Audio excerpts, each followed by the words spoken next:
This is Smarter San Diego TV.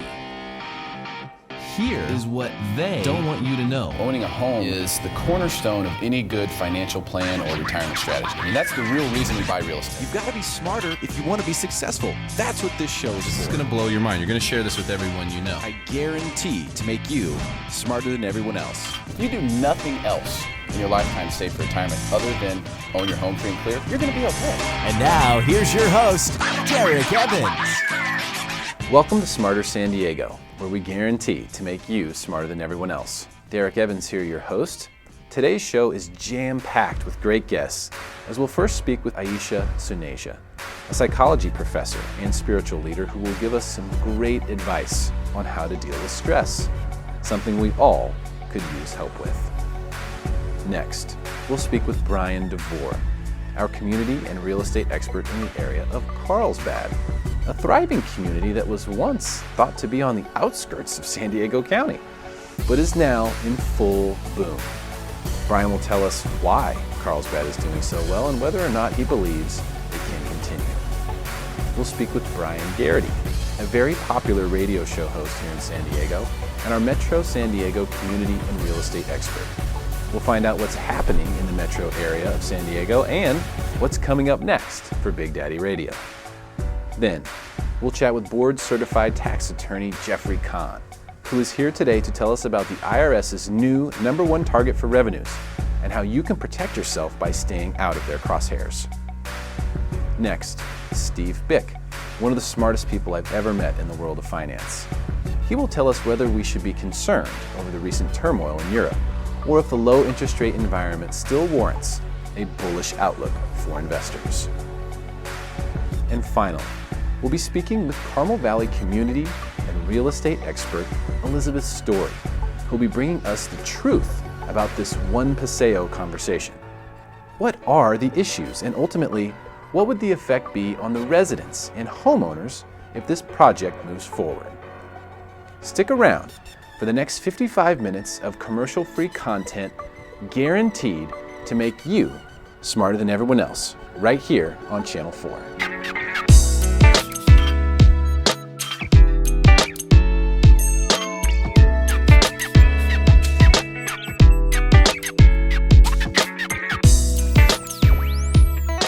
Listen, we all get caught up being too busy sometimes to enjoy the finer things in life.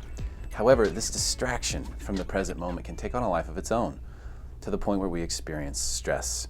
Our next guest is a PhD clinical psychology researcher, certified clinical hypnotherapist, psychology professor, and spiritual leader here in San Diego.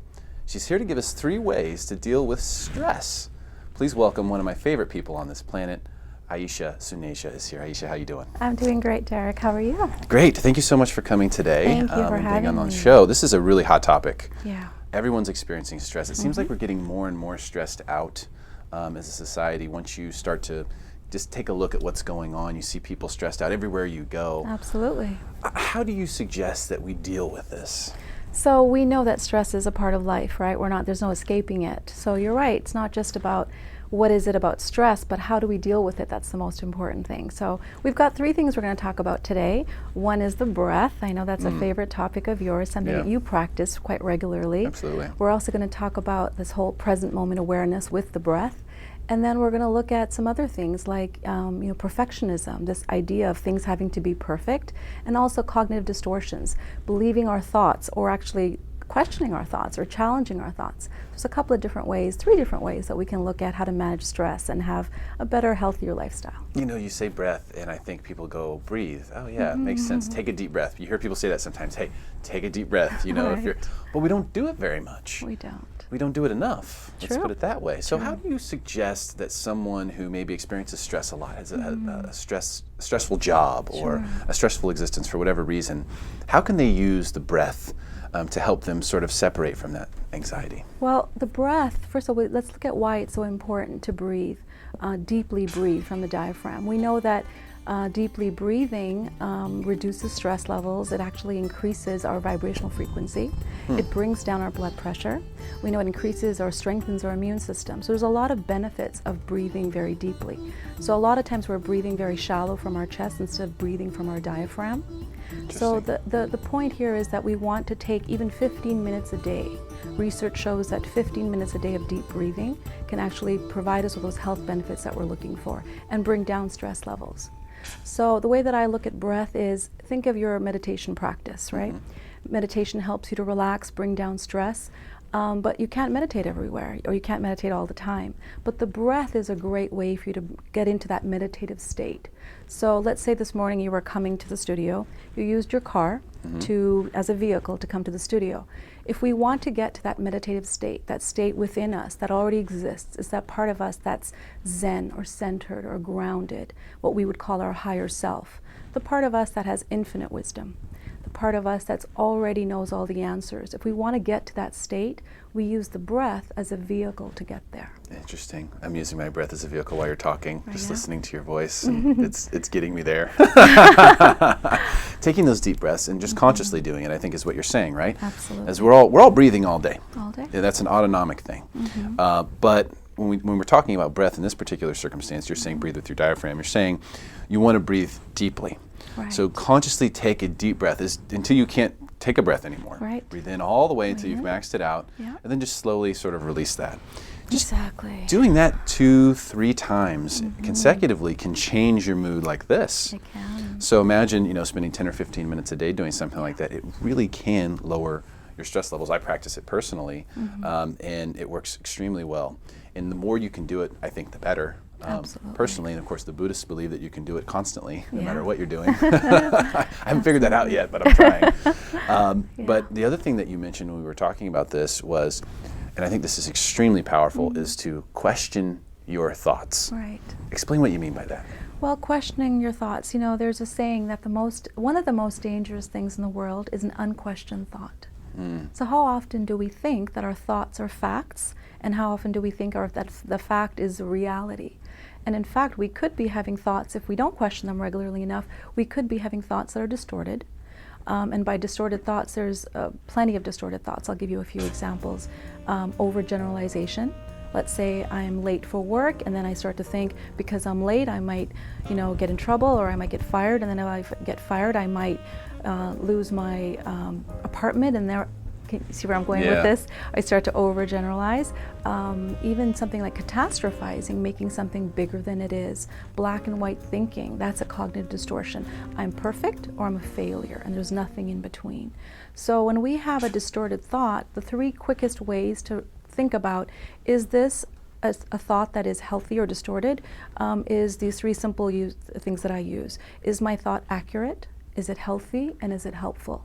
So when I'm feeling stressed, is my thought accurate? Meaning that... Let me write this down. Sure. Accurate. Accurate, healthy, Healthy. and helpful. And helpful. That's beautiful. So I'm stressing about getting a job. And if I'm stressing, is that thought accurate? Meaning that if I stress about the job, will I get the job? Just stressing or worrying about it, will that help me? That thought is not accurate. It's not going to make a difference one way or the other. In fact, it might actually not help me as much as if I do stress. It might hurt me, exactly. Yeah. So it's not accurate. Is it healthy? Is it helping my body? Is it actually helping my immune system? Is it strengthening my body? Or is it actually adding to all kinds of health issues that I could be having because of stressing out so much? So is it healthy? If it's not healthy. And then last one, is it helpful? Will I actually get that job faster if I think or stress? And I think something that we should put in there, which is also really important to consider when you're questioning your thoughts, is do I know that I'm right? Right, that's a good Because one. so many times we think that we know what the ideal situation is. In other words, someone got in front of me, they're driving very slowly, they're causing me to be late, and we think that that's bad because we feel like we should be there sooner or faster, but we don't know, maybe that could be helping us in some way. Maybe it could be keeping us from getting into a car accident or something like that. That's a great point. So we all, am I necessarily correct? Absolutely. Do we know that we are correct? And if we look at the thoughts that we're having sometimes when that arises, we'll find that we don't know. We've made huge assumptions that what we think is actually the best possible outcome for us. Right. So I think that goes right along line with just questioning your thoughts is, is it accurate? And I would go another step and say, do I know for sure that it's accurate? Because a lot of the times we won't. And that right there will take so much stress off of you immediately when you realize, hey, I'm not right all the time. Absolutely. You mean I don't have all the answers? This is not 100% all me? Right. And it's there's not. a natural flow to the universe, right? There's a natural flow to things. When we are actually more in tune with the natural flow, things work out a little bit better than when we get in our own way. Right. And even if they don't, they seem like they do because we're not in the way of it. Exactly. Another thing that was big on here for me to look at is embracing our own mistakes. Right. Embracing our own flaws, for example. You've told me that when people are stressed, a lot of times it's because they haven't embraced these things and they're really deeply involved in self-judgment. How do we get out of something like that if it's stressing us out? Right. So perfectionism, I think that's the big buzzword right now that people want. And I'm guilty of this. I think I'm guilty of all these things, which is why I can talk about them. This idea of I have to be perfect, I have to look perfect, I have to, be a perfect mom, be the perfect wife, be the perfect whatever. So when you look at this perfectionism, I wanted to differentiate, first of all, healthy striving and perfectionism, because we don't want to say that, striving or having goals is a bad thing. So healthy striving is in a very internal state. It's about myself. It is my own self-improvement. It's saying, I'd like to improve, I'd like to grow, I'd like to evolve, I'd like to get better. And perfectionism is external, and it's about other people. What will they think of me? How will I look to them? How will I be judged or criticized or evaluated? So let's look at the two different things here. Healthy striving is something that we want. Perfectionism, however, is not, because research shows that perfectionism does not lead to success. We would think that people that want to be perfect, they want to be perfect to be successful or happy. It actually leads to depression, anxiety, and addictions. It's very prohibitive because if everything needs to be perfect, it never will be. It never will be. So that'll keep you from moving forward. I see that a lot, actually, in my day. And I always tell people that if you're worried about what other people think about you, you're just judging yourself through them. Absolutely. And that's all you're doing. And so if you recognize that it's just a self-judgment and it's really not what they think that matters, then I think that helps you sort of kind of come to the reality that, hey, this is about me. This is me and what I'm doing to me and not what they're doing to me. Absolutely. Which is huge when we're talking about stress. Right. Oh, great stuff. Ayesha, Suneja, thank you so much for coming in today. Really appreciate your time. Stick around for more Smarter San Diego TV, commercial free, where we guarantee to make you smarter than everyone else.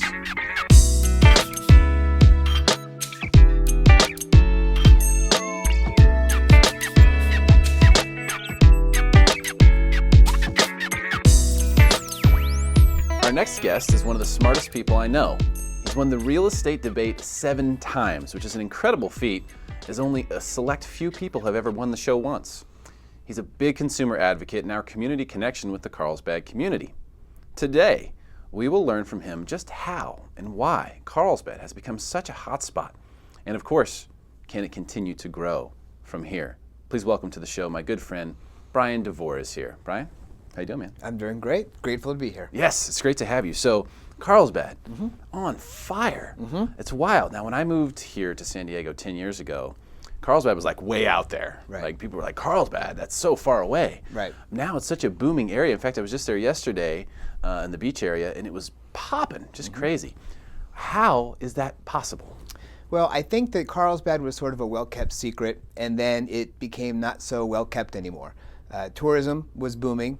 People were coming from all over the place for the beaches. And then Legoland came in 1999, and that sort of made it an epicenter, sort of like Disneyland did for Orange County. Yeah. People came here, and then businesses started coming here. Companies were growing, and they were already here, and then companies were relocating here. So we started seeing a lot of growth in employment, which led to people who wanted to work close to where they lived and live close to where they work, wanted to stay here. That's one of the reasons why real estate in Carlsbad is booming right now. Yeah, so there's employment in Carlsbad, which is really interesting because it's actually, there's a lot of industry up there, and it's still a very big place. I mean, geographically, Carlsbad is big, right? Correct. I mean, how many, there's 4 zip codes? So there's 4 zip codes in Carlsbad, and it encompasses a 7-mile stretch of the Pacific. So it's a coastal community. And about 10 years ago is when the city divided from 2 zip codes to 4 zip codes because just so much growth was going on. There was a lot of open land that became developed. It just became found. And there are a lot of companies. In fact, the top 10 companies in Carlsbad, they employ hundreds of thousands of people. And when you look at the number 1, number 2, number 3 employers, they have a lot of employees who are living nearby. So we have a lot of people who are buying and staying in the area. Well, before we get to some of the ideas on why people want to live in Carlsbad or why people should consider it, if they're looking at beach communities or anything really, how hot is the market? We know it's hot. Okay, things have been moving quickly. Prices have been going up. Just how hot is it? So when you put a home on the market in Carlsbad right now, if it is priced right, it's going to sell relatively quickly. And there's a couple reasons why. Number one, the schools are fantastic. And there's 3 different districts in the Carlsbad area, and all the schools are top-notch, rated 10. And wow, I didn't know that. Yeah, 10? they're rated 10. Not all of them, but most of them are. And so to give you an idea of how hot the market is right now in Carlsbad, we have a couple listings that we put on the market, and within 3 or 4 days, we had multiple offers on them. The price points in Carlsbad range from $300,000 for a townhome, all the way up to, there's a $6 million, $7 million home.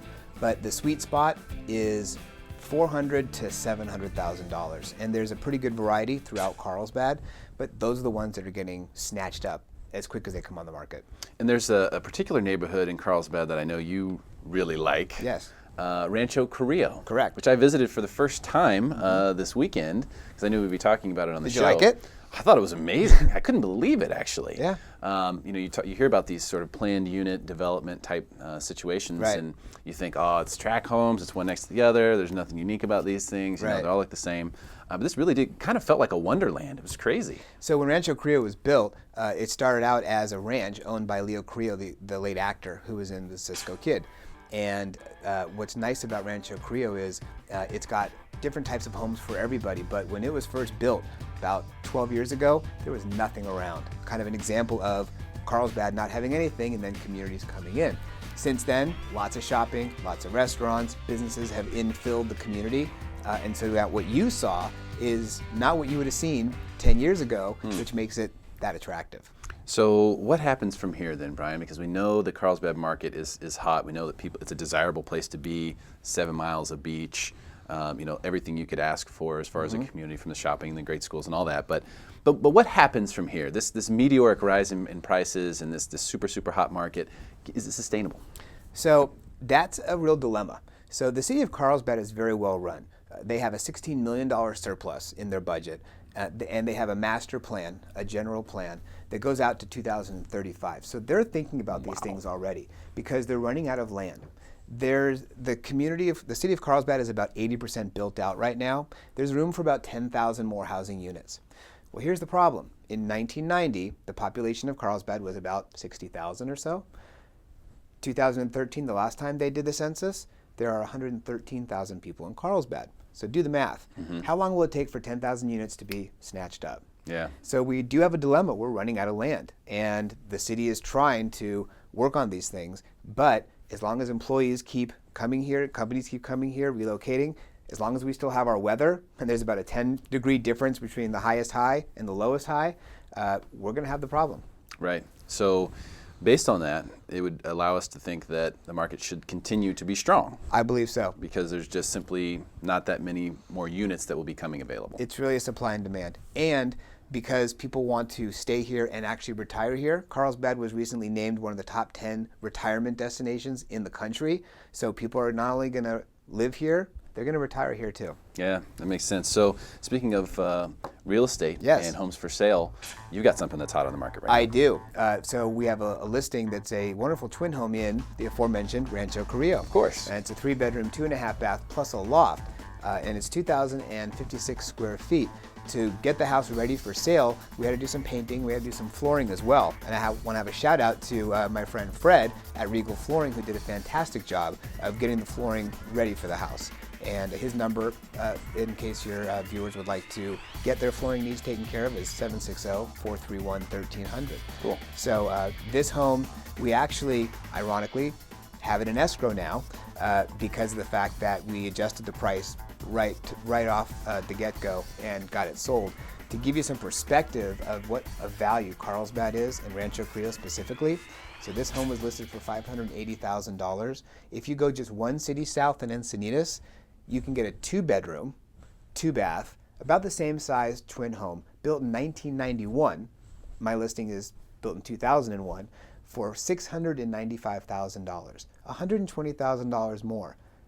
Why would you do that? Great stuff from Bryan Devore. You can find out more at the website below, more about his real estate practice and more about the Carlsbad community. Stick around for more Smarter San Diego TV, where we guarantee to make you smarter than everyone else, commercial free.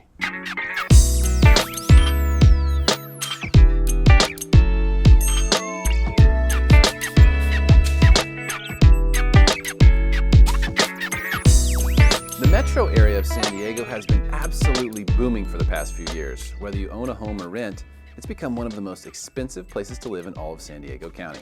But the question is, can it continue at this pace for much longer? Our next guest is our Smarter San Diego real estate expert for this area. He's also a good friend of mine and the host of one of the most popular radio shows in all of San Diego.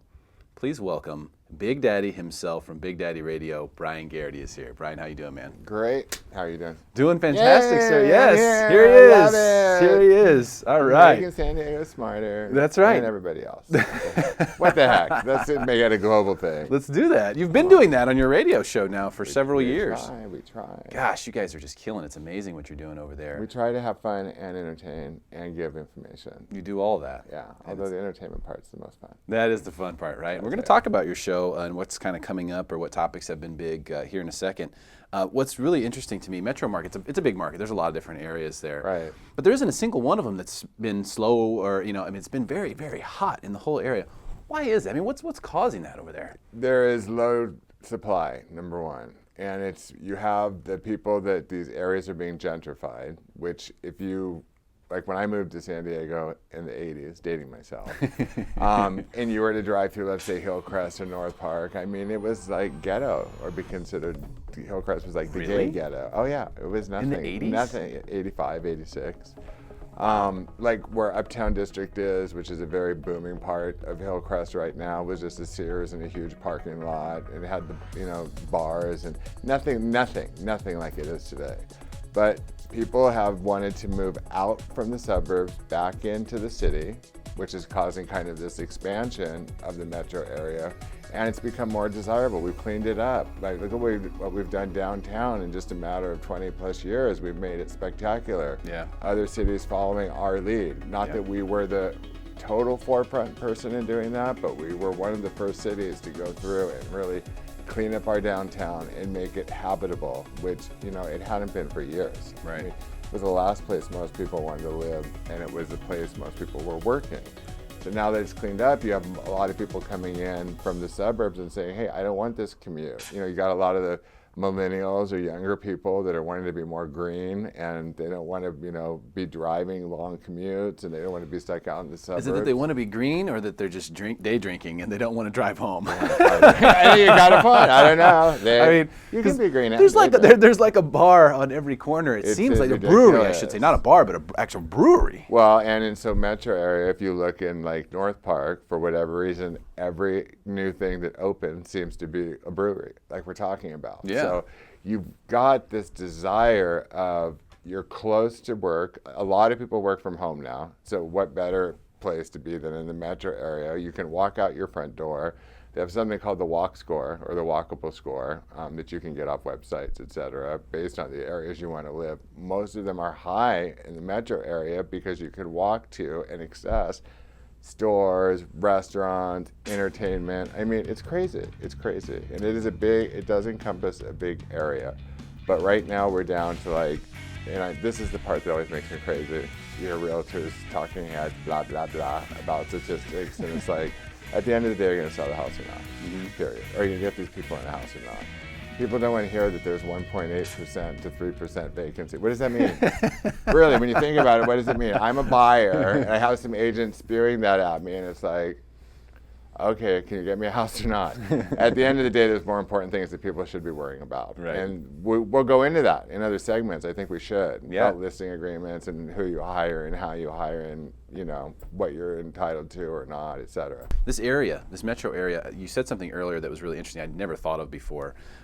Is it feeding off downtown? In other words, is the revitalization of downtown really been part of what's helped the metro area? Absolutely. I 100% believe that. And anyone that would challenge that, I'd say then show me different. But I'm telling you, I think that it's just enough. If you say especially all the people that are working downtown, to be in the metro area, it's just literally like poof, far enough that you're out of the downtown area if you want to be. Or there's the people that want to live and work and play and be downtown. I mean, that's a part of the metro area that's completely revitalized. I'm talking more about single-family homes in like University Heights, Normal Heights, Kensington, Hillcrest, North Park.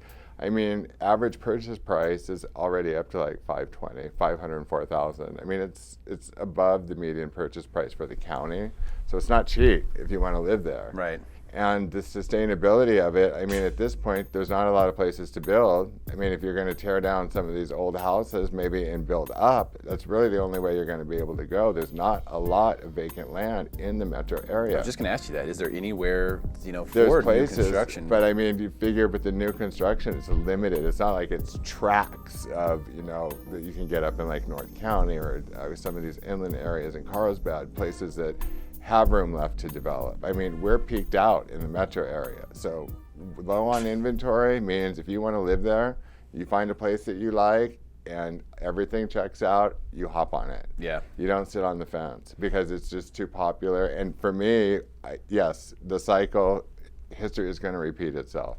Are we going to have what we had in 07 or 08? No. That was just, in our lifetime, that was an exception. I mean, the implosion that we had. Right.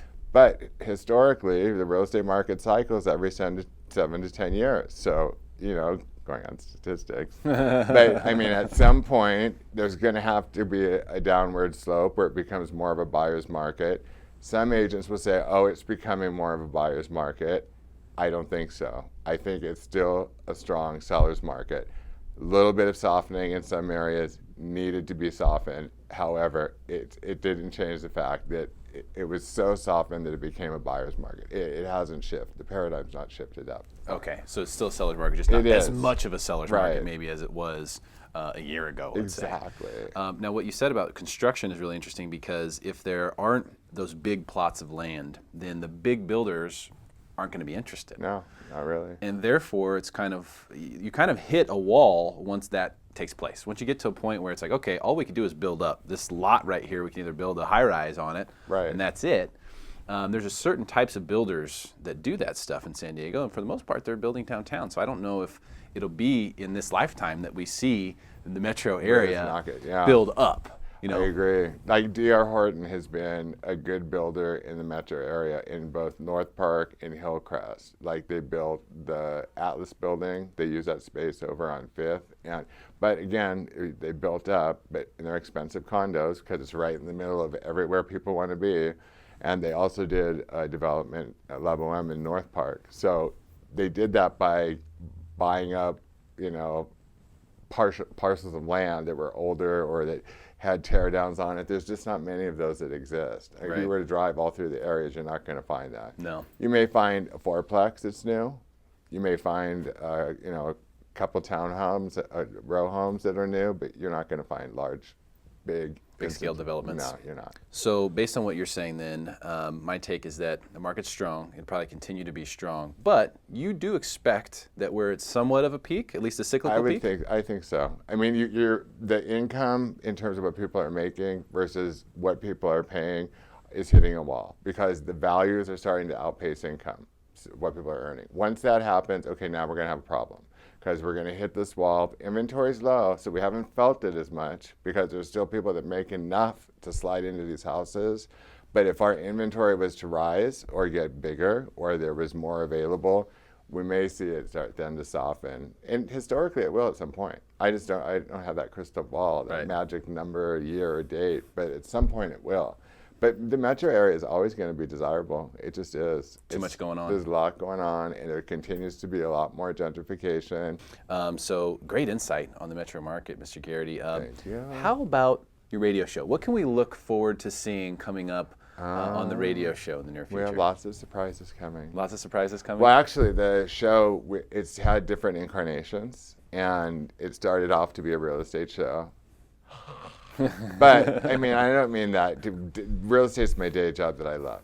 I love it, totally. But I think for an hour every week, it's a fun, like, we can give a lot of real estate information, but to do that week after week after week, and there's hours before us that the people are talking about similar, the same things, it's just like, anyways, to be honest with you, but we tend to talk more about pop culture and entertainment, right, and kind of fun stuff. We've had housewives on from that housewife chain, and hopefully when they have $1 Million Listing in San Diego, I'll be a cast member of that. Nice. So, yeah, right. Well, but we've had a people recommendation for me in there. All right, I like it. But we've had Heather from that show on there, and what we've turned it into now. It's a panel, kind of like a View or the Talk or the Chew or geez, they've got every name under the sun for these programs, and we've turned it into panel discussion. And so sometimes it gets a little bit heated. And got to watch out. I don't want to get in any trouble, drop anything not for terrestrial radio. The bottom line. I get excited. The bottom line is, you never know what he's going to say next. No, Tune in and check him out. Big Daddy Radio, Bryan Garrity. Thank you so much for being here, man. Absolutely. Really appreciate it. Thank you. Stick around for more Smarter San Diego Television, where we guarantee to make you smarter than everyone else, commercial free, right here. Be right back.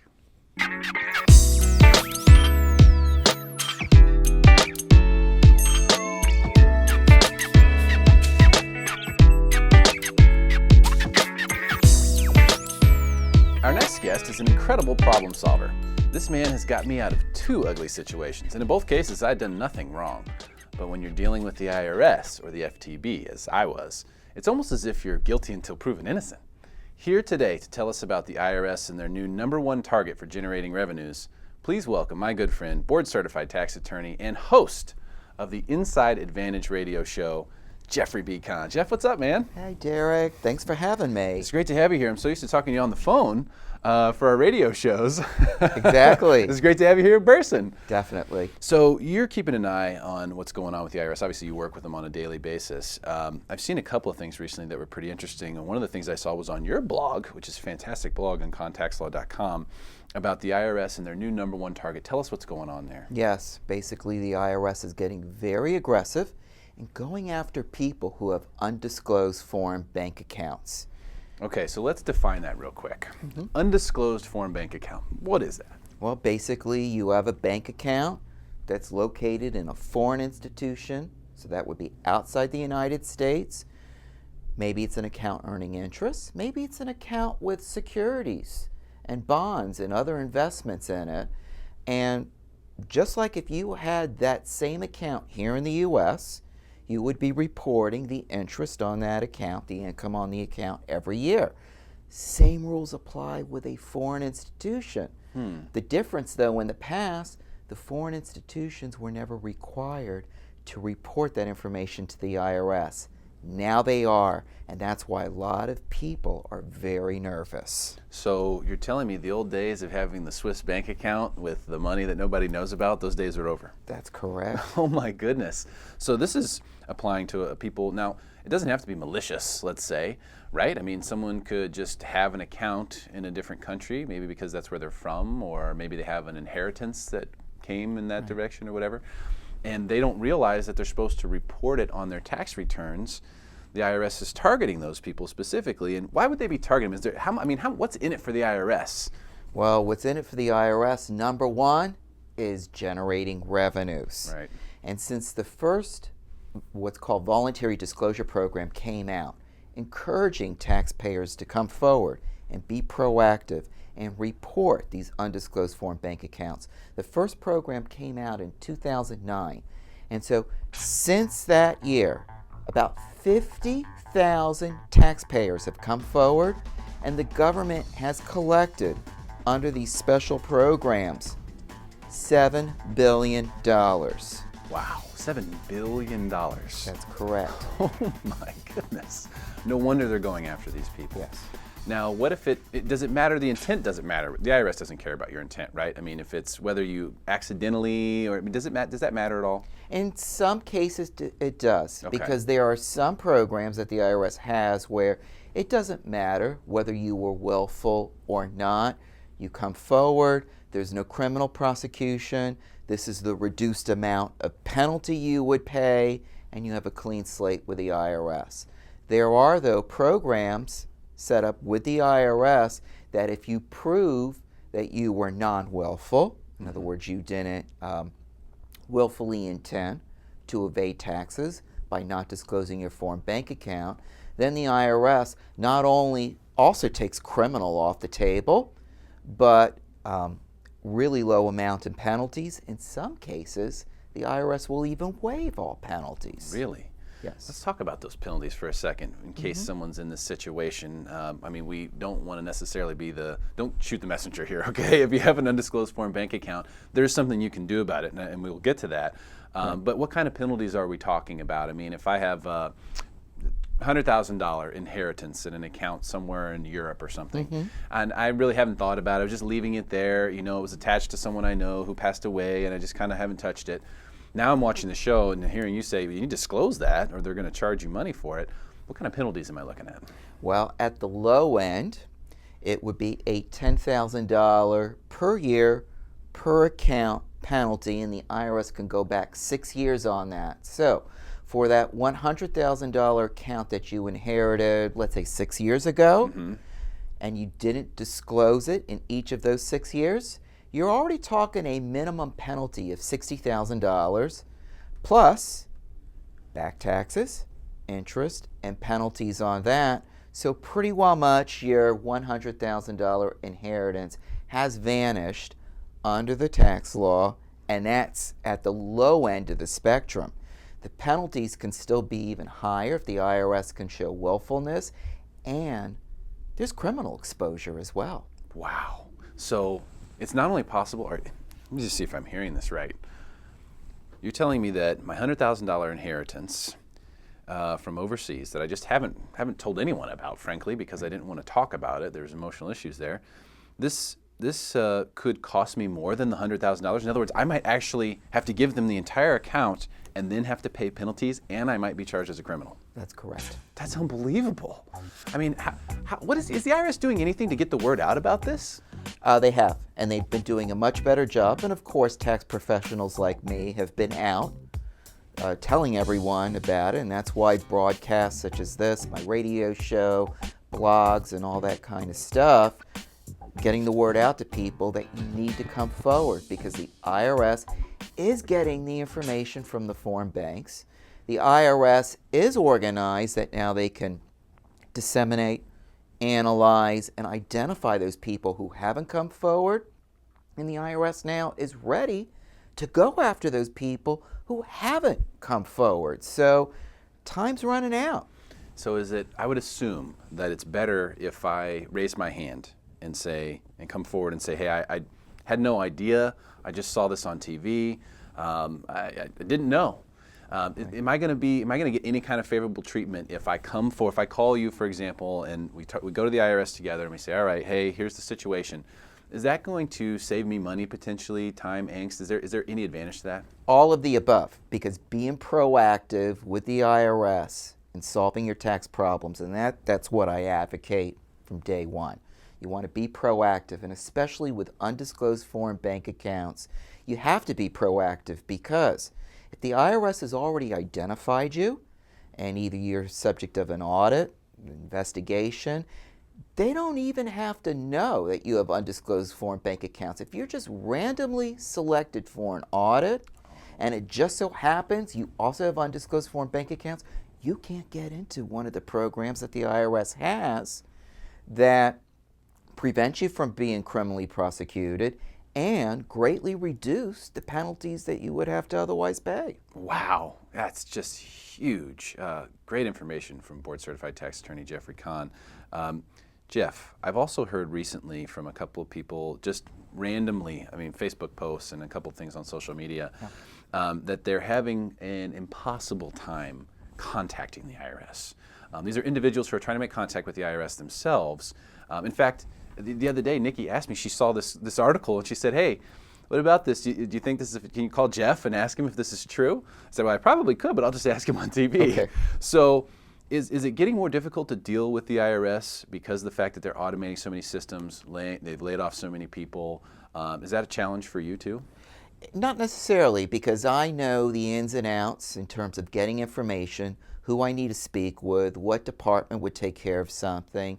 And I know a lot of my clients are relieved in that even though the process of going through the IRS and getting a tax problem resolved may take time, they're relieved that I know who I need to speak with, what department I need to reach out to, so at least there is some kind of a hold, a collection hold put in place, so that, okay, if it's going to take IRS 2 months for them to process some paperwork that Jeff has put together and submitted, at least it's not so bad knowing that I know the end result's going to be I'm not going to owe anything or owe very little, and in the interim I don't have to worry about levies or any other kind of collection action because Jeff has got a collection hold put in place so that there's not going to be anything to my detriment in the interim. Yeah, so in the interim, nothing bad can happen, Correct. basically, because you've made contact with them. They know that you're being proactive. They take the hounds off you. They don't stick the hounds on you at that point in time. Exactly. And I can speak to that myself. As I said, Jeff helped me twice with tax issues, and in each case, I felt totally good about it. I didn't have to worry about a thing. I sent him the paperwork, signed the power of attorney, and then boom, there it is. It's in his hands. Jeff let me know when it's done, and then in both cases, a few days later, he let me know, and it was done. That's right. That's right. Great stuff from board certified tax attorney Jeffrey Kahn. Thanks so much for coming in today. All right. Man. Thanks Really for having appreciate me, it. Derek. Stick around for more Smarter San Diego TV, where we guarantee to make you smarter than everyone else. Commercial free. Be right back.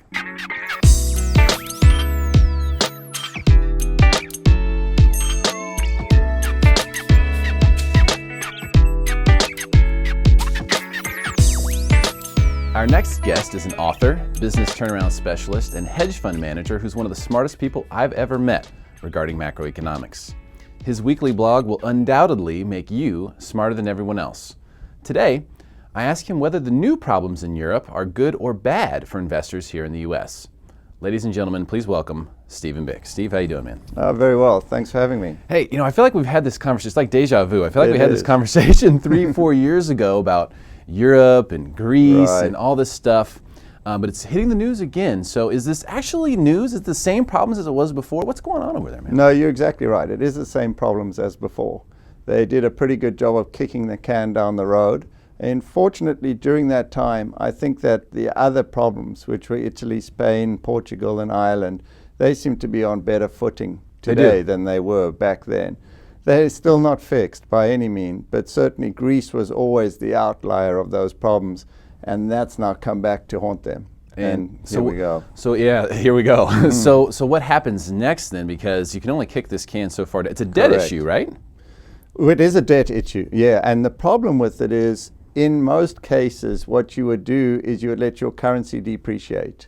Okay. And once your currency depreciates, that allows you to export more, you become more competitive globally. But the Greeks just don't have that opportunity Because they're in the euro. they're part of the euro. Ah. So what they're thinking of doing is if they leave the euro, that was what they were talking about, the Grexit, right? The Greek exit. Yeah, that's what they were calling it. The Grexit. Yes, exactly. So they were talking about leaving the euro, but then the problem is if they launch, they have to launch a new currency. And they originally had the drachma, but now they would have to launch a currency in tandem with the euro. And so shopkeepers would then have to accept both euros and the new drachma. And they think that once they release themselves from the euro, the drachma would just implode and no one would lend them any money and they would literally be bankrupt. So that's really the wake-up call, I think, for the government, who was calling for this referendum to say, let's get rid of Europe. We don't need them. I think when he went to meet with, Chancellor Merkel and all of them, he came back thinking, we'd better try and stay part of this. Yeah, and it's definitely better for them. I don't know how good it is for everyone else involved with the euro, as we've seen it kind of, the euro was much stronger than the dollar. Correct. Just 6-7 months ago. Yes. It was much stronger, and that's kind of evened up a little bit. We've also seen that, things as far as, what's going on in the stock market haven't really been the same as they were 2-3 years ago when we were talking about Greece. We're seeing a lot of down days. We're seeing a lot of uncertainty. The Dow tends to go no lower than 17,200 or 300. Right. And then it bounces right back up to 18,000. So Yeah. as an investor, I mean, Steve, give me your opinion, because I know you don't have a crystal ball. Okay? No. But is this a good thing? Is this a good thing because it makes the U.S. look better? And because it's going to drag down Europe a little bit, which makes the U.S. That's still the number one? Or is this something that investors should be concerned about because there's a trickle-down effect that we're not going to see behind the scenes? No, without a doubt. I think you're seeing a trickle-down effect, but not just in Greece. I think you're also seeing, for example, in China, where their stock market has really taken a beating.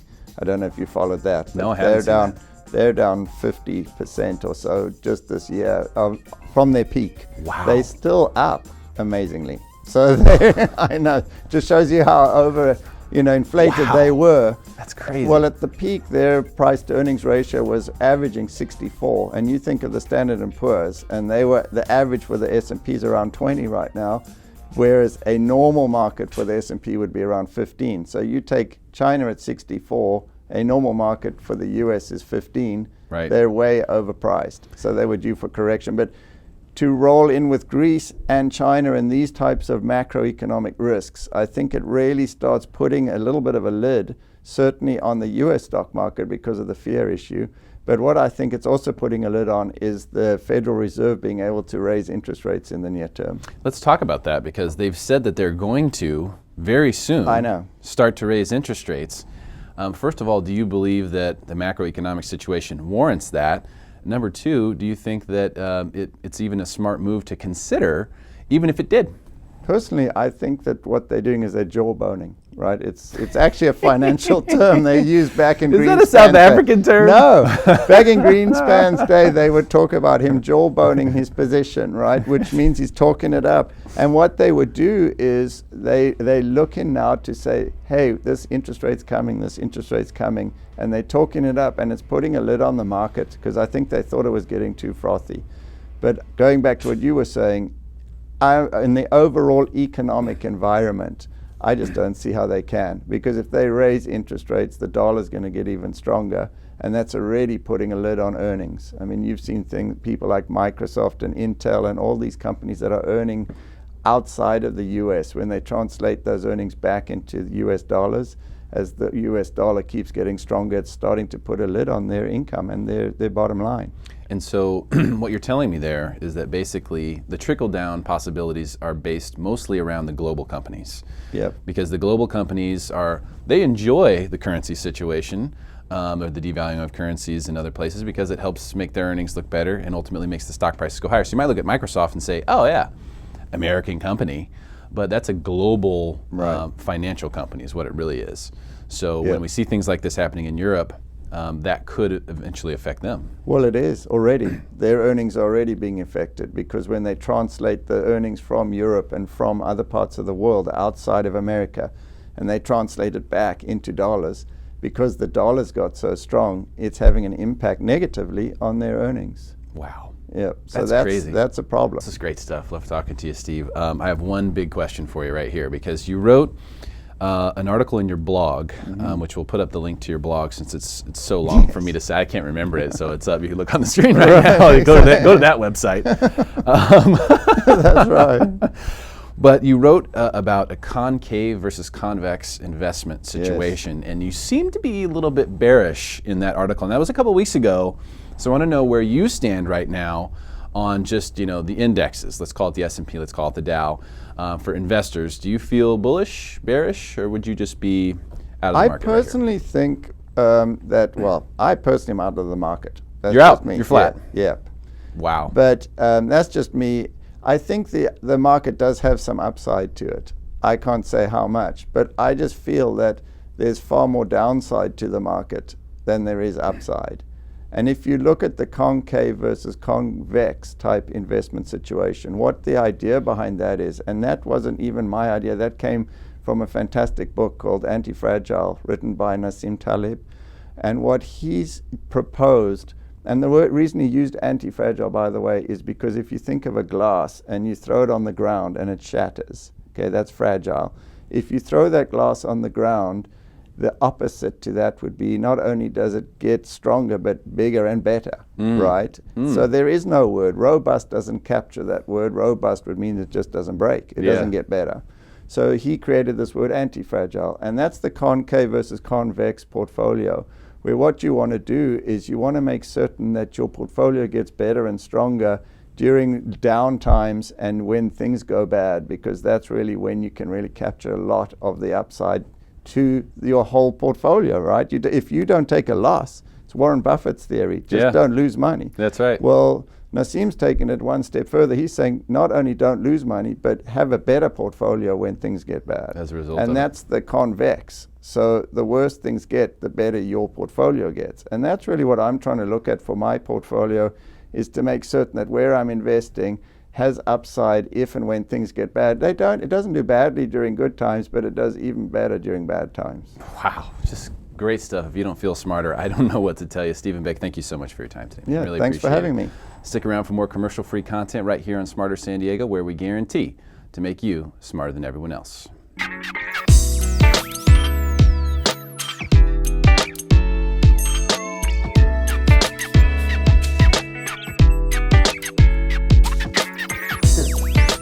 Our next guest is the most winningest champion in the history of the real estate debate. She's won the competition 8 times. I consider her to be one of the most knowledgeable real estate professionals in all of San Diego. Today, we'll be discussing the potential impact of the controversial One Paseo development in the Carmel Valley and Del Mar area. Please welcome to the show my good friend Elizabeth Story is here. Elizabeth, how you doing? I'm doing wonderful. Thank you for having me on the show. Yeah, it's great to have you. Now, you're a Carmel Valley expert. I live in Del Mar, so we've seen this One Paseo thing. There's people at the Ralphs, greeting you, trying to get you to sign stuff. What is this One Paseo thing? So One Paseo has gone through quite the tumultuous experience. It's basically a $750 million, 23.6 acre parcel, mixed-use development of shops, offices, and more than 600 residences. Now, in the beginning, the project was proposed and it started to get a lot of opposition. It was passed by City Council earlier this year, but the opposers were able to get 60,000 signatures to rescind that approval. So the family behind it, or the group behind it, Kilroy Realty, has been working with the 3 main opposing groups to come to a compromise to put forth a new plan that is now actually being more supported by the community and those 3 opposing groups. Okay.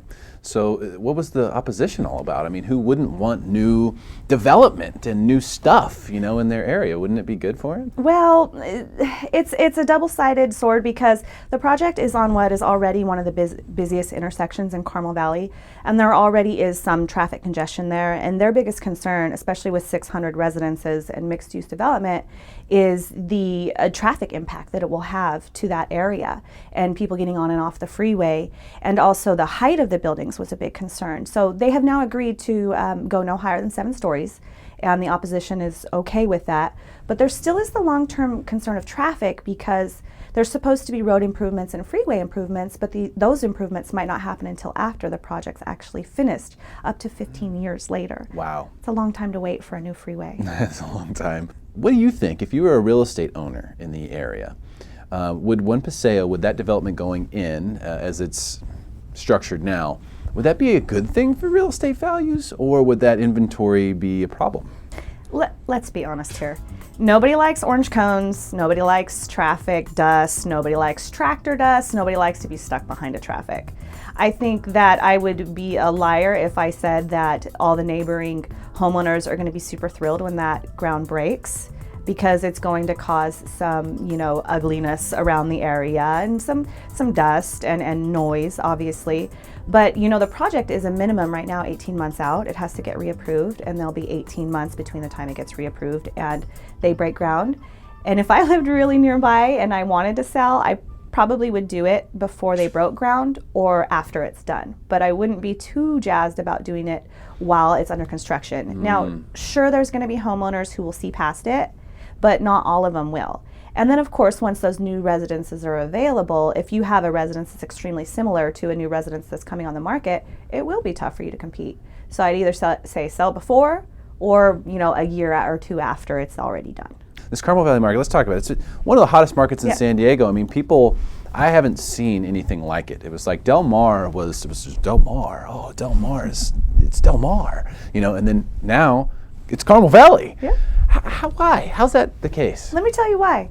Carmel Valley has an impressive list of neighbors. They have Del Mar to the west, Rancho Santa Fe to the north, and Sorrento Valley to the south. Sorrento Valley is obviously mostly office buildings, but that feeds into Carmel Valley because if you work in Sorrento Valley, why wouldn't you want to live in Carmel Valley? The average purchase price in Del Mar in July of 2015 was $1.5 million. The average purchase price in Rancho Santa Fe in July was $2.675 million. And the average purchase price in Carmel Valley for July of 2015 was $991. Wow. It is completely centrally located. You can get almost any freeway in San Diego easily. It's clean, it's well run, it's newer. I mean, 15, 20 years ago, there really wasn't much to Carmel Valley. It continues to expand, and it's expanding well. It's pretty well thought out. They have the right amount of shopping centers and parks each time they expand.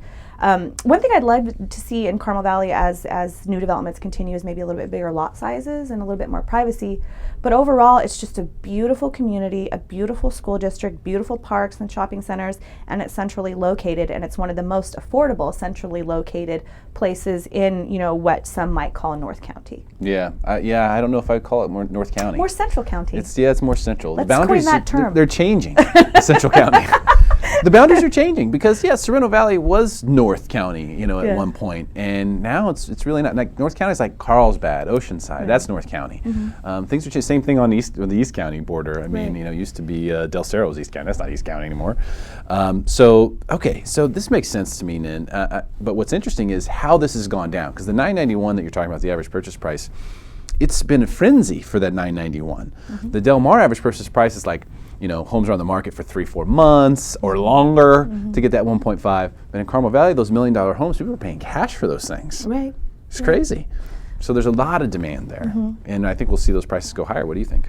I do think that they will continue to raise as the demand continues to raise. There are some new construction developments out there. It'll be interesting to see what it does to resale values. But the other thing to note when you're comparing like Del Mar and Carmel Valley, for example, is, the price is higher. The average price that I mentioned is higher, but you're also probably a lot of times getting less. You might be even getting less square feet because you're paying for that proximity to the ocean, whereas people are happy to, go a little further east and get more house for their money, because Carmel Valley is very much a family area. It's the place where people want 3 and 4 bedrooms and a little bit of a yard, whereas Del Mar, you just have a very diverse mix. It's families too, but it's also, just not all the same types of properties, where Carmel Valley really has kind of a common type of property. It does. It's newer. I mean, that's the thing. People like new. They do. I'm learning this about myself too, because I live in Del Mar, and no offense to Del Mar at all, but everything there's just old. Unless you're one of the lucky people who's building a brand new house on a lot, and there's a couple of them that are doing. Yeah. Unless you're if you're like me and you live in a house that's like from the 70s, I mean, it would be great to live in a newer home, you know. And so there's a price that you have to pay, and I think for a lot of people with kids and their home, they spend a lot of time in their home.